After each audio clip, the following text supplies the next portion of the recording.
Hello नमस्ते, welcome और welcome back to the educational channel of botany Adda में आप सभी का स्वागत है। सो गाइज, आज हम जैव भू रासायनिक चक्र यानी बायोजियोकेमिकल्स साइकिल्स पढ़ेंगे, जिसके अंतर्गत मैं आपको नाइट्रोजन साइकिल जो है वो बताऊंगी।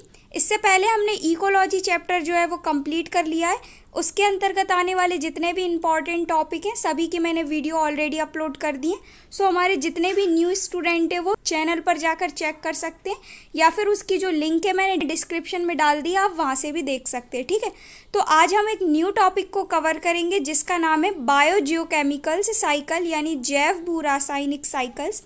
तो सबसे पहले मैं आपको इसका इंट्रोडक्शन देती हूँ कि ये जो जैव भू रासायनिक चक्र हैं ये होते क्या है। ठीक है, तो पहले आप इसका थ्योरिकल पार्ट समझ लीजिए, देन मैं आपको एक्सप्लेन करूंगी।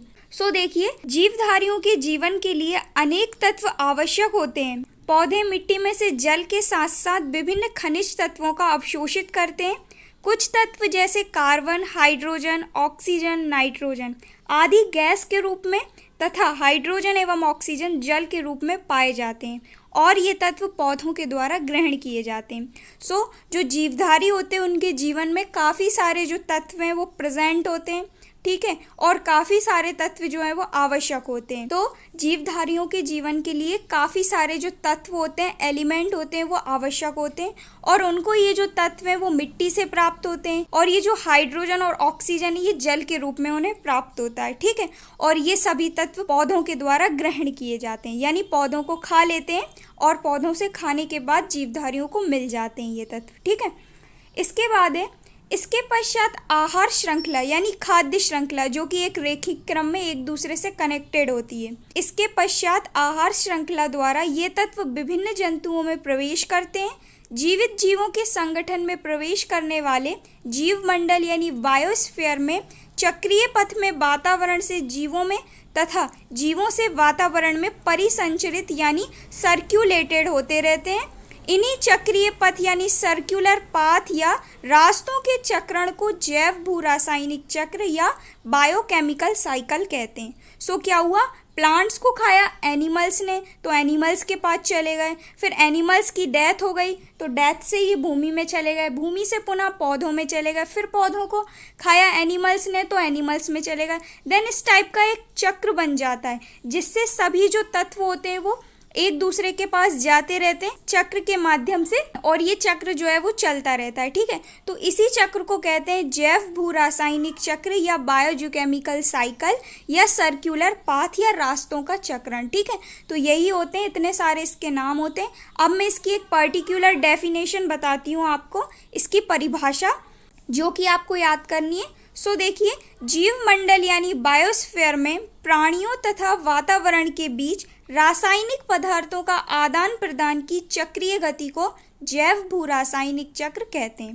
तो बायोस्फीयर में जितने भी प्राणी हैं, एनिमल्स हैं, प्लांट्स हैं, चाहे वो कोई भी हो, तो वातावरण के बीच यानी प्राणियों और वातावरण के बीच जो भी रासायनिक पदार्थ हैं, जो भी तत्व हैं, उन सभी का ट्रांसफर या आदान प्रदान कहलाता है जैव भू रासायनिक चक्र या बायोजियोकेमिकल साइकिल। ठीक है, पृथ्वी और उसके वातावरण में उन सभी तत्वों की निश्चित मात्रा रहती है जिनकी आवश्यकता जीवधारियों को हमेशा रहती है।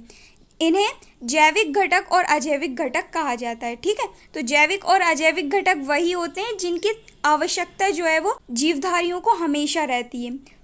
ये जीवधारियों से भूमि व वायुमंडल में और वहाँ से पुनः जीवधारियों के बीच चक्रीय गति से पहुँचते हैं और यह क्रिया विभिन्न साइकिल्स या विभिन्न चक्रों के द्वारा पूरी होती है। तो देखिए, सबसे पहले आते हैं गैसीय चक्र यानी गैसियस साइकिल। इस चक्र में आपके कार्बन डाइऑक्साइड और ऑक्सीजन और नाइट्रोजन साइकिल आते हैं। देन सेकंड है सेडिमेंट्री साइकिल, इसमें आते हैं आपके फॉस्फेट और सल्फर के साइकिल। इसके बाद थर्ड है जलीय साइकिल या जलीय चक्र। इस चक्र के द्वारा जीवों, वायुमंडल और वातावरण के बीच जल का आदान प्रदान होता है। ठीक है, तो सबसे पहले मैं आपको बताती हूँ गैसियस साइकिल यानी गैसीय चक्र, जिसमें कार्बन डाइऑक्साइड, ऑक्सीजन और नाइट्रोजन चक्र आते हैं। तो सबसे पहले हम देखते हैं गैसीय चक्र के अंतर्गत नाइट्रोजन साइकिल। तो नाइट्रोजन साइकिल क्या होता है, वायुमंडल में नाइट्रोजन 78% उपलब्ध होती है। ठीक है, या फिर कहा जाए तो 78% वायुमंडल में या एटमॉस्फेयर में नाइट्रोजन जो है वो पाई जाती है। वायुमंडल ही नाइट्रोजन का मुख्य स्रोत होती है, लेकिन जीव वायुमंडल से इस नाइट्रोजन को सीधा ग्रहण करने में असमर्थ होते हैं। केवल कुछ जीवाणु जल व भूमि में रहने वाले ब्लू ग्रीन एल्गी तथा नाइट्रोजन स्थिरीकरण करने वाले जीव ही नाइट्रोजन का सीधा उपयोग कर सकते हैं। सो देखिए क्या कहा गया है, एटमॉस्फेयर में जो आपकी नाइट्रोजन है वो 78% पाई जाती है, लेकिन इस 78% नाइट्रोजन का यूज़ सभी जीवधारी ग्रहण करने में असमर्थ होते हैं। सभी इसको डायरेक्टली ले नहीं सकते हैं। केवल कुछ जीवाणु होते हैं, कुछ आपके जीव होते हैं, जीवाणु लाइक भूमि में रहने वाले ब्लू ग्रीन एल्गी, जो कि इस नाइट्रोजन का फिक्सेशन करते हैं, स्थिरीकरण करते हैं और नाइट्रोजन को डायरेक्टली यूज़ कर लेते हैं, लेकिन सभी नहीं कर पाते। ठीक है, इसके बाद आगे देखिए, पौधे नाइट्रेट आयन को अमीनो ग्रुप में बदलते हैं, जिसे पौधे ज़मीन से ग्रहण करते हैं। ठीक है, तो पौधों ने ज़मीन से ग्रहण किया नाइट्रेट आयन को और नाइट्रेट आयन को अमीनो ग्रुप में चेंज कर दिया। देन पौधे से नाइट्रोजन शाकाहारी प्राणियों में और उनसे मांसाहारी प्राणियों के शरीर में पहुंच गया। तो पौधों को खाया प्राणियों ने यानी उपभोक्ताओं ने, तो उनके शरीर में पहुंच गया नाइट्रोजन। इसके बाद क्या हुआ, पौधे नाइट्रेट का अवशोषण करके उन्हें अमीनो एसिड तथा प्रोटीन में बदल देते हैं। तो पौधों ने नाइट्रेट का अवशोषण किया, एब्जॉर्प्शन किया और उन्हें प्रोटीन्स और अमीनो एसिड में चेंज कर दिया, जिसे प्राणी ग्रहण करते हैं। मृत पेड़ पौधे व जंतुओं के शरीर में स्थित नाइट्रोजनी कार्बनिक पदार्थ तथा उत्सर्जी पदार्थों पर जीवाणु क्रिया करते हैं और उन्हें पुनः नाइट्रेट में बदल देते हैं, जिन्हें पौधे पुनः ग्रहण करते हैं। और ये जो चक्र है वो पुनः चलता रहता है, इसी को कहते हैं नाइट्रोजन साइकिल। यानी जब इन पदार्थों ने अपशिष्ट निकाला, उत्सर्जी पदार्थ निकाले या फिर इनकी डेथ हो गई, तो ये पुनः एक्सचेंज हो गए आपके लैंड में यानी स्थल में यानी धरती में चले गए और धरती से पुनः पौधों में चले गए, पौधों को पुनः जीवों ने खाया। इस प्रकार से ये जो नाइट्रोजन है वो चलती गई, एक दूसरे से प्राणियों में पहुंचती गई और इसी चक्र को कहते हैं हम नाइट्रोजन साइकिल। और ये जो साइकिल है ये पुनः चलता रहता है। अब मैं आपको इसकी प्रोसेस बताती हूँ होता क्या है।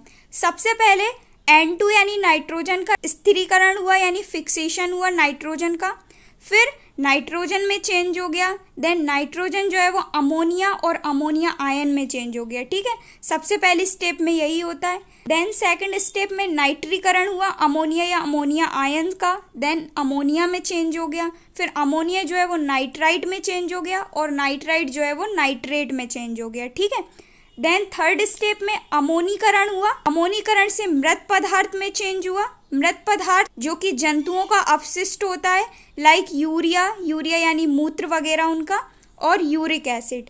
इसके बाद यूरिक एसिड या यूरिया या जंतुओं का जो अपशिष्ट है वो आपका अमोनिया या NH3 आयन में चेंज हुआ।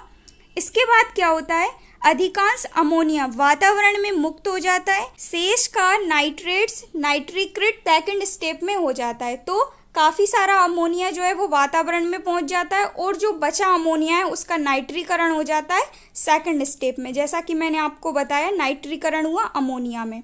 ठीक है, कुछ नाइट्रेट पौधों के लिए उपलब्ध होता है, शेष का विनाइट्रीकरण हो जाता है फोर्थ स्टेप में। देखिए ये है आपकी फोर्थ स्टेप, इसमें क्या हुआ, विनाइट्रीकरण हुआ अमोनिया का जो कि पौधों के लिए उपलब्ध है, नाइट्रेट और नाइट्रोजन में जो है वो चेंज हो गया। ठीक है, तो इस टाइप से चलता है आपका नाइट्रोजन साइकिल। अधिकतर एग्जाम में पूछा जाता है, काफ़ी ज़्यादा इंपॉर्टेंट है।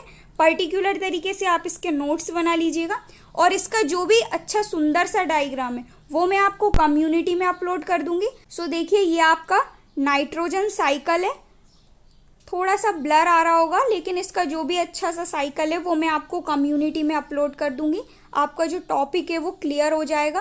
ठीक है, सो आई होप वीडियो आपको हेल्पफुल रहा होगा। वीडियो अच्छा लगा हो तो लाइक शेयर सब्सक्राइब ज़रूर करें। मिलते हैं नेक्स्ट वीडियो में न्यू टॉपिक के साथ। एंड इसके अंतर्गत आने वाले जो भी कार्बन डाइऑक्साइड या ऑक्सीजन साइकिल जो भी है वो मैं आपको नेक्स्ट वीडियो में प्रोवाइड करूँगी। So thank you so much for watching, keep on learning.